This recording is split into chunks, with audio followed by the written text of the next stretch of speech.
to be LGBTQ plus friendly is to say, you're welcome here. Like, you can come here. That's fine. We'll put up with you almost. We'll take your money. We'll take your business. We're not going to make things hard for you. It's a level of acceptance, but it doesn't really extend much further beyond that, right? And particularly in that business context, it is very much like, oh, you want to be a customer? Great. We'll take your money. We love that. I think the difference is being LGBTQ plus inclusive is that proactive approach to creating safe spaces and environments. And safe spaces and environments are, that's not just physical, that's on your mailing list and on your website and on your live calls, in your podcast, like how are you actually going out of your way to ensure that people in the LGBTQ plus community are feeling safe, seen, and celebrated in your business?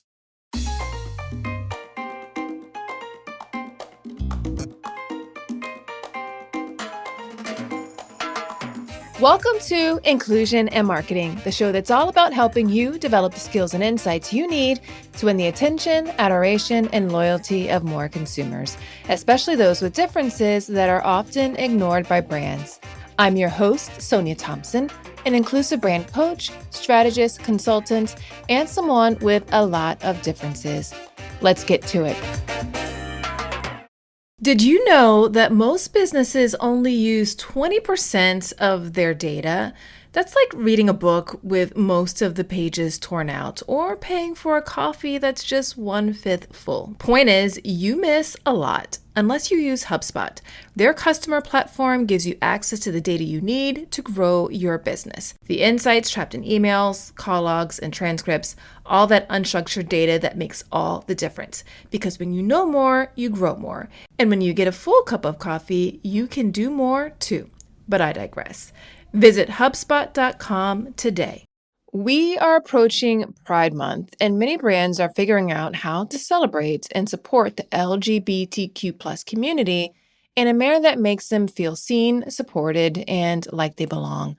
So I was delighted to have this really beautiful and insightful conversation with Hank Paul, a queer inclusion strategist.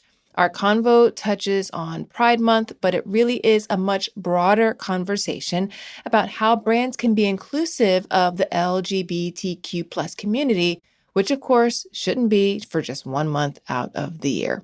So without further ado, here's Hank. Hey, Hank, thanks so much for joining me today. How are you? Hey, Sonia, I'm really well. Yeah, thanks for having me. How are you doing? I'm doing well. Just back from vacation and excited to just be getting back into things, right? All right. So I am excited about our conversation. We've got a lot to cover. But before we dig in, can you just tell the people, who are you and what do you do? Absolutely. Yeah. My name is Hank Paul. My pronouns are they, them, and I am a non-binary queer inclusion strategist. And I help businesses to authentically connect with the LGBTQ plus community. That seems to be something that when I speak with business owners and entrepreneurs and, online experts, they often are really worried about saying the wrong thing. Yeah. And they're worried about saying something that might offend people or, putting their foot in their mouth and not knowing how to kind of walk back from that. And so the skills that I teach and the knowledge that I teach is all around building up that confidence to be an authentic ally. Yeah, I think this is such an important topic because I feel like for inclusive marketing as a whole, I think when people are thinking about communities, particularly from marginalized communities, they're just scared to make any sort of mistake. And, I think it's just once people start getting used to that we're all just people. And like, if you think of us as friends, then you get to know your friends over time and you learn the things to say and not to say and all that good stuff. And I mean, this is the beauty of your podcast, Sonia, like the fact that just week after week, you are delivering the goods to these people to not feel so overwhelmed when it comes to being inclusive like that. I just love that your podcast exists, honestly. Thank you. No, I know that there's just so much to learn and grow. So if we can all be doing it together, all the better, right? Yeah, absolutely. Okay, so what does does it mean to be LGBTQ plus inclusive as a brand? It's a big question. And I Mhm. think that what I want to start with is this misconception or misunderstanding of the term LGBTQ plus inclusive versus LGBTQ plus friendly. Because Okay. I hear that often. And if we're being really honest as well, if you look on Google, if you have like a Google business listing, you can actually tick a Mhm. box to say that your business is LGBTQ plus friendly. Now, Really? I think there is a difference between being friendly and being inclusive. And I'm sure that you'll have some thoughts on this too. So I'm very curious to kind of just like bounce some ideas off you as well, because I think like to be LGBTQ plus friendly is to say, you're welcome here. Like you can come here. That's fine. We'll put up with you almost. You know, like there's not Ah, we'll take your money. We'll take your business. We're not going to make things hard for you. It's a level of acceptance, but it doesn't really extend much further beyond that, right? yes. And particularly in that business context, it is very much like, oh, you want to be a customer? Great, we'll take your money. We love that. I think the difference is being LGBTQ plus inclusive is that proactive approach to Yeah. creating safe spaces and environments. And safe spaces and environments are, that's not just physical, that's on your mailing list and on your website and on your live calls, in your podcast. Like how are you actually going out of your way to ensure that people in the LGBTQ plus community are feeling safe, seen, and celebrated in your business? And if you can tick off some of those boxes of safe, seen, and celebrated, then I would say that's being inclusive. Yeah. Safe, seen, and celebrated. I love it. And would you say that safe is the primary need of people who are part of the LGBTQ plus community? That's a real. I don't know. Like, I think that's a really good train of thought. Whether it's the primary need is probably like if we're talking about Maslow's hierarchy of needs and what is the most fundamental thing. Yeah, sure. Mhm. Safety would be it. Yes, and maybe this is where it's like to be LGBTQ plus friendly is well. No, I don't even think to be friendly is to be safe. So I still think to offer safety is to be inclusive. Yeah. But yes, starting at safety would probably be the best place to start, especially if you've not dived into any kind of queer inclusion strategy before. Yeah. The reason why I asked that question, I've talked to a number of people and I've heard them just talk about like safety just being such an important distinction. Like if I don't feel safe, I'm not going to go. And as I was thinking about it, it made me think a lot about I follow gluten-free diet for health reasons, and it made me realize that whenever I'm going to a business or a restaurant or something, of course I want it to be good.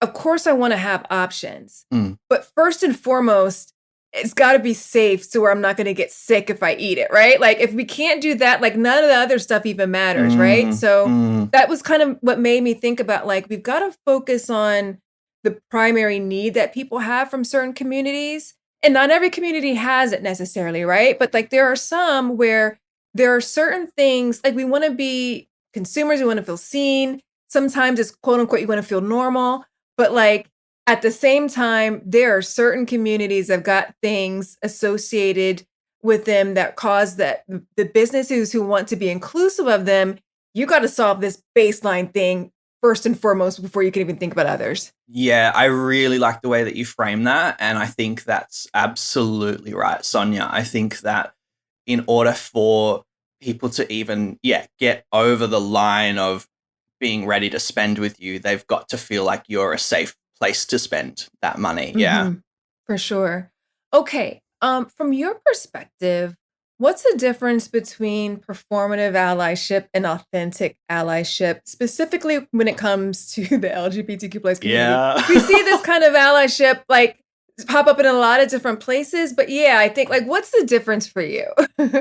So I have distilled down. I have an online course, Authentic Allyship Academy, and so in that course, Nice. I teach this framework of what is authentic allyship because I think so often one of those barriers for business owners and entrepreneurs, and I can't say anything because what if I say the wrong thing? Or what if it looks fake or tokenistic? What if it comes across as awkward? Yeah. So it's like I have in conversations with people I've had to figure out how to teach people what that benchmark is so they can be the judge themselves rather than relying on me almost on a daily basis. I get a message from someone on Instagram. Hey, is this a funny joke or a homophobic joke? That they want to post on Instagram or, can you give me advice on this thing that I'm doing? I'm like, if we can equip people to know themselves, then, you don't have to expect me to do free labor, which I'm sure is, something we've probably both experienced. And so what's the framework in understanding authentic allyship? And so I would break it down into 3 pillars, and they all start with A. I love the letter A, and everything I'm naming these days starts with an A. So awareness being number 1. So that's taking on that self-responsibility of educating yourself, understanding the issues. It's just being in the know, right? Number 2 is around amplification. So at what point is your business prioritizing amplifying the voices and experiences and perspectives of the group that you are supporting? And so from a queer perspective, that's like, are you elevating queer stories? Are you celebrating, queer events and queer holidays and doing it in a way that's like putting them at the front rather than just leading with your logo, right? So amplification is that second one. And so that final one is action. And action is about, if you're happy to talk the talk, then you also need to be prepared to walk the walk. And you and I both know, Sonia, that allyship is a verb. It's about doing something. It's about showing up. It's about using your own voice. It's about, where are you putting your money where your mouth is. And so there's so many different ways that this action can play out. And I teach some of those strategies in my course. But really, that's how I would sum up. Is your Pride campaign authentic? Well, I would ask the questions around what work have you done in regards to awareness, amplification, and action. And if you get all 3 together, then we're probably somewhere pretty close to being authentic. For sure. Okay, this might sound like it's coming from out of left field, but it popped into my head and I don't want it to pop out. So great. Whenever you introduced yourself, you said your pronouns were they, them, right? And so most companies that are collecting information, sometimes depending on whatever company it is, they might have gender on their form or whatever it is. And it used to always be male, female. And then we started to see male, female, other. And then we've started to see male, female, prefer not to say. Like there's been a number of different things. Yes. And I wanted to find out, do you have recommendations for people on what that should look like? And when should they even be asking these types of questions for data capture? Yeah, I think it's really important to know why you're asking that question and whether that piece of segmentation is relevant. So let's do an example, a little thought experiment, say on this blouse that I'm wearing. Now, you can see it, the listeners can't, but I'm just going to describe it for a second and say it's a very bright, floral blouse that's got puffy sleeves, and I feel and look amazing in it. Trust me when I say it. You do. So I love to wear clothes that are bright and floral. Like that is just something that I've discovered in the last 6 months that really helped me express my gender identity outwardly. I feel like I'm a bright and floral person. So now when I buy this shirt, I will typically buy this from a quote unquote women's store or women's section of a store. And if someone is capturing my email address to put onto a list and to, do some email marketing to me, and they ask me my gender and the option is male or female, well, I'm assigned male at birth. And if I'm given that binary choice, which is an uncomfortable question for me to get asked a lot of the time, I'll select male because I've only been given one choice. That's not my gender, but that is the sex that I was assigned at birth. Okay. And so what that then means is this company can't actually market, because they've obviously made some choices in their marketing department and business model, that there are certain clothes that we market to men and certain clothes that we market to women. We know, like, there's data showing that 25% of Gen Z, so this is people under the age of 25, 25% of Gen Z are expected to change their gender identity at least once in their lifetime. Wow. And so what that says is that gender is not fixed, and therefore the clothes that we wear are also not fixed. Mm-hmm. And that the correlation between the clothes that we wear and our gender identity shouldn't be so tightly held onto that a marketing department or a business is willing to lose marketing to me because they only gave me the option of male or female. So to finish this thought experiment, I feel like I'm going on a bit of a tangent, but I'm wrapping it up, is I would rather you ask me much more intentional questions that are more relevant to the thing you're trying to sell me. Are you interested in dresses? Are you interested in suits? Are you interested in skirts? Are you interested in handbags? Ask me those sorts of questions. They are not gendered. They're gender neutral questions, but you get more insightful information that can then help you segment to send me email marketing that is relevant to things that I might actually buy. Yeah, no, I love this thought experiment. And I think that you use the word intentional and choice, those two words. And those are at the heart of inclusive marketing for me. It's all about intentionality and choosing who you're going to serve and who you're not, right? Because the idea or the expectation isn't that people are going to serve everyone. That can often be a very tall order. However, a lot of instances, people don't take choices. And because they're not making a choice, they don't realize that they really are.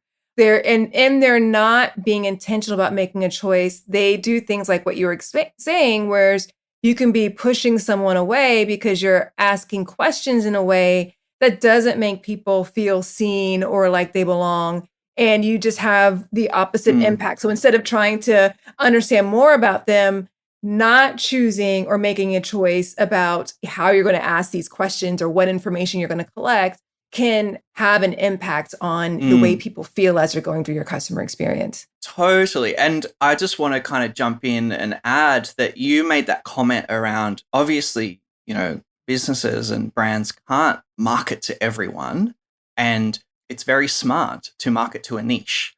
But are you asking the question of, am I marketing to everyone in my niche or not? Yeah. Because I might not necessarily fulfill a demographic, understanding of who you think you're marketing to, but it's highly likely that I do fulfill the psychographic needs that you are marketing to.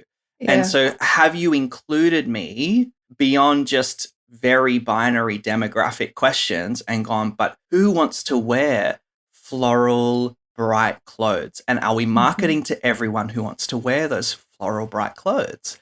And 99% of the time, the answer is no, you're not marketing to me. You're doing a very bad job of that. I do not feel seen or safe. I mean, one of the brands that I absolutely love, I was walking down the main street, and they have a store, and I've never walked in. If I've bought from that brand, I've bought it online. And I've got a very fun gender reveal party coming up, Sonia. I'm awesome. Coming out as non-binary and having a big gender bending party. Everyone's coming as whatever, dress up, whatever affirms your gender identity. And so I know that I want to dress up really, really fun for this. And I was thinking about this brand, and maybe I'll buy something brand new from them. And I couldn't walk in the store because it's got, like, literally on the front window, women's fashion. And I go, I just don't feel, comfortable in that space. And it's very easy for them to make just some small changes, and then maybe I would have walked out with a $300 dress, like it's just, So I don't know. I'm just like bringing in some examples from very recently in my life. But, then I walked down the road, and there was this beautiful vintage secondhand store. And I walked in, and what I love about secondhand shopping, aside from the fact that it's a much more sustainable way of buying clothes, is the clothing is not like sectioned off by gender. Like the store is the store, and there's no labels anywhere to say this is men's pants and this is women's pants. It's just these are all the pants, and Yeah. you just got to go fishing. And I love that because it just breaks down some of those barriers for me. And so I'm flicking through the dresses, and the shop attendant comes over and she says, "Hey, do you want me to put these dresses in the change room for you to try on?" And just that single encounter, I was like, "Oh, I'd love that. Thank you so much." And Right. it wasn't a big deal for her. It was just like, "I'm helping you out. Clearly you're looking at dresses. Let me take them off your hands so you can keep looking." And I found an amazing dress, Sonia, and I'm going to look great on Friday night. It's going to look Oh, hot. I can't wait to see the photos of I everyone, will, right? So yeah, of everyone. That's right. Yeah, it'll be all over my Instagram. That's for sure. for sure. Okay. Well, we'll make sure to link it in so people can go check it out in the show Yeah. notes, right? So, okay. Okay, I've got another podcast recommendation for you. It's Augmenters, hosted by Julie Meyer and Jimmy Edgerton, and it's brought to you by the HubSpot Podcast Network, the audio destination for business professionals. So on this show, Julie and Jimmy dive into mentoring and explore ways to augment and refresh the mentoring environment. They're using 8 core principles that weave relevant spirit guides and diverse guests, and Julie and Jimmy use a lot of humor and practical tips to help mentors and mentees get further, faster together. There's so many great episodes to tune into for this show, but one that you might find especially interesting is their latest episode, number 120, Mentoring Across Gender, Men as Allies and Mentors. Listen to Augmenters wherever you get your podcasts.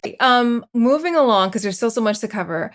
Within the LGBTQ plus community, there are several different identities that have unique needs and challenges. It's kind of like whenever people are using the term BIPOC, a lot of people who are within the BIPOC community don't like that term because they're lumping a bunch of people together who have like very different needs and experiences. So should brands be thinking about speaking and serving the different identities associated with the different letters? Or is it okay for them to take an approach of we're supporting the community as a whole and like it's community, like kind of, I want to say lumped together, but like, do they need to be thinking about them as individual, or is it okay to do it more like as a whole? I think that the answer to that question is probably very subjective to what resources are at your disposal. Yeah. But I think if I were to simplify that down to what's something that isn't too overwhelming, that helps me get my head around it, is I'm going to try and paint a picture for people in their minds that if we know what a Venn diagram is, yes? So we've got 2 circles that kind of cross over in the middle. And so one circle on one side is gender, and then the other circle on the other side is sexuality or sexual orientation, okay? And so if we've got cisgender, so people who identify with the gender that they're assigned at birth, and then heterosexual, straight people, cross that over, and in the middle where the overlap is, that is what I would say cishet, cisgender, heterosexual, cishet. Everyone outside of that little overlap is part of the queer community. Okay. I hope I'm describing this well for people who are listening, but that image really distills it down to there are two brands, that's a poor choice of word for the marketing podcast, but 2 buckets in which when they overlap, cishet is the mainstream, dominant, default. Yes. Anyone outside that is not mainstream, not dominant, not default. So we can look at it from how are we speaking to people who are not cisgender? So gender diverse, trans people, intersex people, that side of the equation. And then how are we speaking to people who are, not heterosexual? So people who are bi, people who are gay, that side of the equation, right? That's a very simplistic way of understanding it. Okay. But I would say if you can apply those lenses of gender and sexuality to the work that you do, then that's probably a really good place to start. Okay. All right. Switching gears a little bit, because we are approaching Pride Month. And there's a lot of like Black History Month and a lot of other heritage months and celebrations. I think that people have some mixed feelings about the way in which brands are engaging. So, what recommendations do you have for brands who want to or are thinking about participating in Pride Month to do it in a way that doesn't make you feel like, please stop? Mm, mm. Yeah, I think if we go back to that framework, that authentic allyship framework of Hmm. awareness, amplification, and action, it's all well and good to just switch your logo colors to be rainbow. But Yeah. if that's all you do, Yeah. like what level of self awareness have you shown? What I just did like a little icky face, for context. And then, who are you amplifying in that? What marginalized voices are you platforming to tell their story and their experience by changing your logo? Not much. And then what action have you taken? Well, you've taken a bare minimum action that has very little repercussion for your brand, right? So I think it's just like applying those principles and going, well, what needs to be addressed within our brand and our marketing campaign that's lacking? And it could be starting at that very beginning of awareness and go, well, you know what? Just for Pride Month, rather than doing some external campaign, we're just going to do awareness training for everyone in our organization. Hmm. We're just going to make sure everyone knows the basic LGBTQ plus terminology. We're going to make sure that everyone, we're going to change all our bathrooms to be gender neutral. Like maybe it's just understanding and educating your team, and that's all you do for Pride Month. Maybe you're not getting a lot of kudos, but that's a perfect opportunity for you to leverage a wonderful month. Love it, Right. love June. And so that could be a starting point for you is great. We're going to use this month to educate ourselves. Okay. If you feel like you've already got that within your company culture, then maybe it's time to move to that amplification stage, which is, who are some of our customers who are also queer and how can we elevate them and their experience with our brand? And, I teach a lot of stuff around like gathering testimonials and reviews from queer people. And how do you go about like featuring that in your marketing? But in doing that, you're saying, look, we still want to talk about ourselves, but we want to do it through that queer lens or through that queer perspective. So that could be another way that you do it is just this month we're just sharing customer stories and success stories from the queer community. And then the final one is action. So you could go, great, well, we've kind of got all our ducks in a row for, how we run things internally and maybe our marketing is, got a lot of representation in it. So now we're actually going to say, let's support the queer community by running a campaign where we're donating a certain amount of, profit to this organization, or we're Hmm. going to, run a campaign to, lobby the senators from Texas or Tennessee or whoever's banning drag this week, or Right. go to a Right. drag show. That's an action you can take that doesn't cost a lot of money.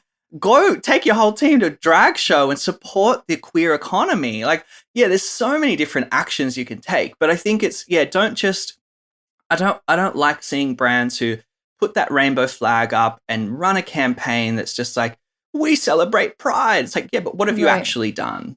Yeah.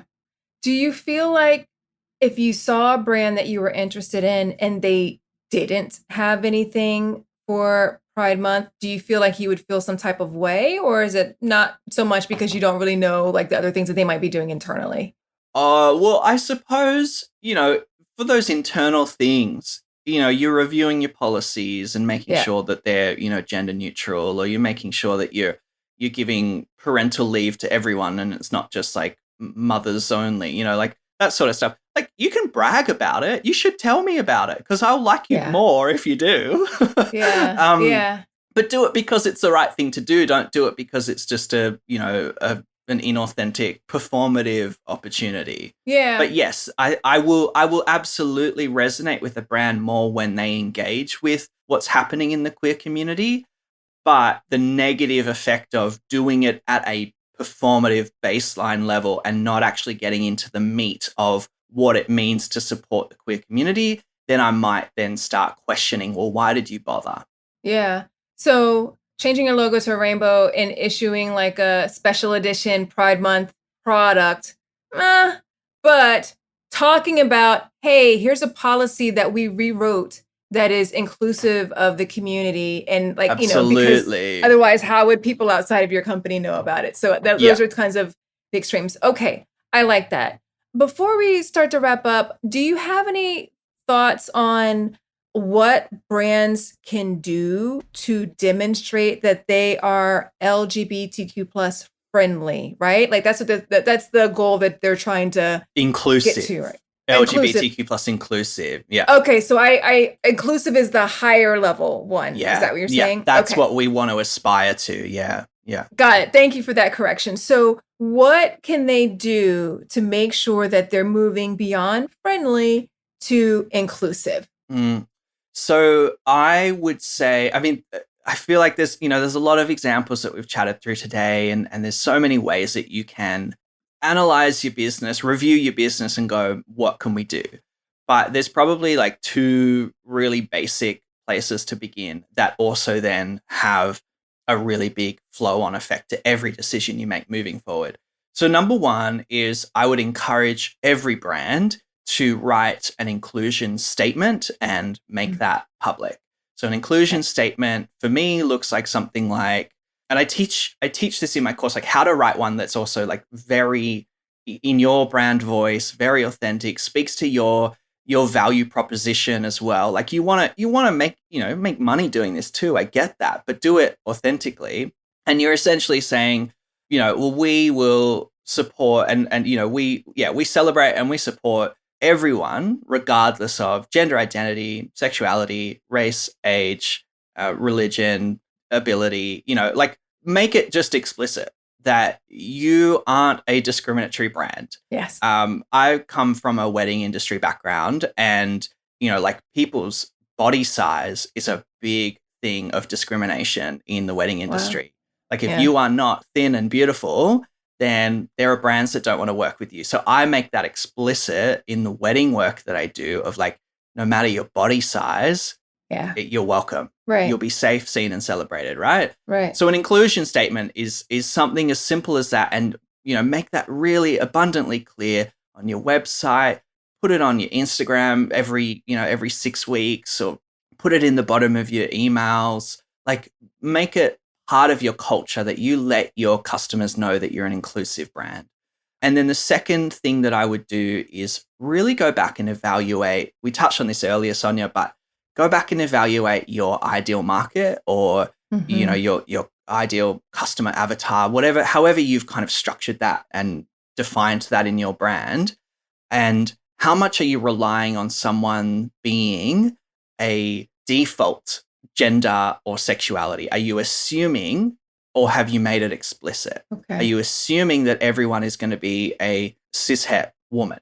Or have you made it explicit that no matter how you identify, whether you are a cis, trans, or femme non-binary person, we've got a product for you?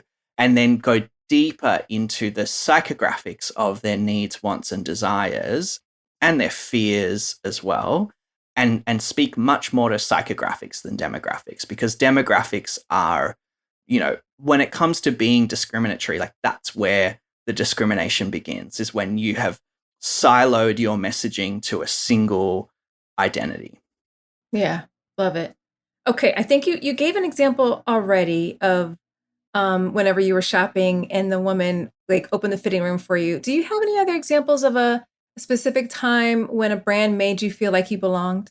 I mean, I have so many. I was just like, what have I got? What have I got for you? So there is an underwear brand here in Australia who have done a years long campaign, like over several years, a campaign around degendering their underwear. Wow. And they released a line of underwear that was degendered, and they hired all non-binary models for that campaign. So everyone who was wearing the underwear was non-binary, and they were essentially saying like, you can wear this or you can wear that, it doesn't really matter. And so that in and of itself I loved. Then when I actually went on their website, because I've been following them for a long time, and really, they're a very large brand. I'll name them. The brand is Bonds. So if anyone in Okay. Australia is listening, Bonds, like you'll know it's a household name. And I went on their website and I went to like, buy some underwear, and I can't remember whether it was in the drop down menu or if it was in the description, but somewhere, oh no, it was the button to purchase, and the button said buy men's underwear. I was like, wait. You've just done this whole campaign around the fact that this is degendered underwear, and your button says buy men's underwear. And I put a thing up on Instagram and I called them out. I tagged them. I said, hey, hang on. You're doing this campaign. You're trying to be gender inclusive, and you've got this button. And within an hour, they had contacted me directly and said, we are so sorry, we're getting this fixed. And then like a couple of hours later, I got another message, this has been fixed. It doesn't have that anymore. Fantastic. And so they were just on it. And that same day, because then it got me thinking, I'm like, I wonder who else is doing this sort of thing. And Calvin Klein was doing, this was during Pride. So Calvin Klein was doing a Pride collection, and it wasn't as explicitly like this is gender neutral, but they just said celebrate who you are. But at the top of their campaign, it's like men's clothing and women's clothing, like those words. And I'm like, you've not done the work. And so I just contrast the two of like, Bonds have really done the work. They made a mistake and then fixed it quickly. Right. And then someone like Calvin Klein, it's like, I called them out as well, heard nothing from them. There was no change, So it then builds just this level of loyalty to Bonds to be like, I want to support any work that you do in this space because it's really important and you speak to me. Absolutely. I love those examples. Thank you so much for sharing. A lot of people can learn a lot from those. Where can people find you if they want to learn more about you, your work, or even just follow along and see those photos from your party? Yes. So I'm at hankpaul.co everywhere online. That's my website. It's my Instagram. It's my TikTok. I'm having a lot of love on TikTok these days, actually. So go see some of my fashion journey on there. I'm sharing a lot of stuff there. But yeah, I'm working on, I don't know what time this is getting released, but yeah, I've got a launch coming up for my course, Authentic Allyship Academy. You can join the wait list for that. I also have a podcast, The Values Proposition. Nice. And that is where I sit down with my friend who lives in Texas, and we just chat about how to run values-driven business and marketing. And, I kind of bring a lot of that, inclusion lens to the conversation. And what else? I mean, I also have a little ebook guide that people can download as well. So if you want to learn more about how you can, go on this journey of allyship, I've got the business allyship roadmap. And if you go to hankpaul.co/allyship roadmap, you can download that and that'll help you. Yeah, it's got a lot of value in it. I will have links to all those in the show notes so people can access it easily. Thank you so much, Hank. This has been such a rich conversation. Any parting words of wisdom for people, for brands who want to authentically serve the LGBTQ plus community for both Pride Month and beyond? Because of course you can't just do it 1 month. Totally. Yeah, I think my parting words would be, don't fret if you are worried about making mistakes. You will make mistakes. We all make mistakes. So it's actually about just embracing that as part of the journey, and you'll be fine. But the fear of making mistakes is not a good enough fear to not do anything at all. Love it. Thank you so much. This has been a true treat. Thanks, Sonia. I've had a blast. Hank had so many cool things to share, and I really learned a lot from our chat. I'm super curious to know what stuck out most to you from the discussion. For me, I just loved his distinction that he made between being a brand that is LGBTQ plus friendly versus LGBTQ plus inclusive. We're all about being inclusive over here. So that's definitely the way that we should be going for this consumer group as well as any other that you decide to serve. So definitely let me know what most stood out to you, and let's continue the conversation. That's it for today's episode. If you liked it, I would so appreciate it if you would share it with a friend, colleague, and/or your network. It really does go a long way toward helping more people be inclusive. Another way you can support the show if you're getting value out of it is to leave a rating and review for it in your podcast player of choice. It really does help a lot. Until next time, remember, everyone deserves to have a place where they belong. Let's use our individual and collective power to ensure more people feel like they do. Thanks so much for listening. Talk to you soon.